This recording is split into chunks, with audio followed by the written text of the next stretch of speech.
Most data on the internet is rendered.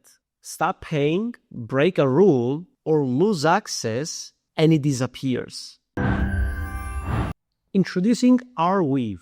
Here's the internet's memory problem. Websites and data vanish all the time.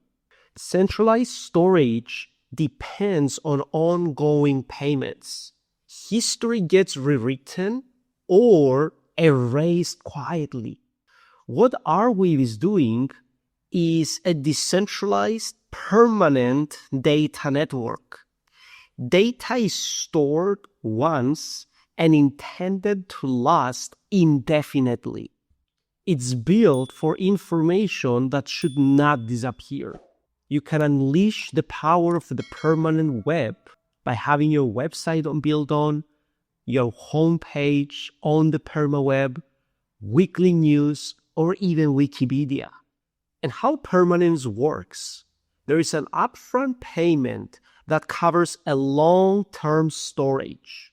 Economic design incentivizes long-term availability, and data is replicated across the network. And why this matters? This is useful for archives, records, and public data. It supports decentralized apps that need persistence. It treats storage as infrastructure, not as a subscription. And Arweave is used by projects needing censorship resistance. It's focused on long-term access and not short-term hosting. It has a different philosophy from traditional cloud storage. Arweave is used by projects needing censorship resistance. It is focused on long-term access and not short-term hosting.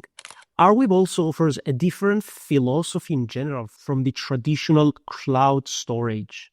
Think of Arweave like Bitcoin, but for data. It's a permanent and decentralized web inside an open ledger. And this has many applications. Preservation of humanity's most important data to the hosting of truly decentralized and probably neutral web apps. And it is a stable, mature, and widely adopted protocol. If you care about information lasting beyond platforms and companies, pay attention to how permanent storage works and why it matters. Thank you so much for watching this video. Don't forget to also like and subscribe to our channel and leave in the comments any questions you may have, and we will answer them for you. Thank you so much, and see you in the next video.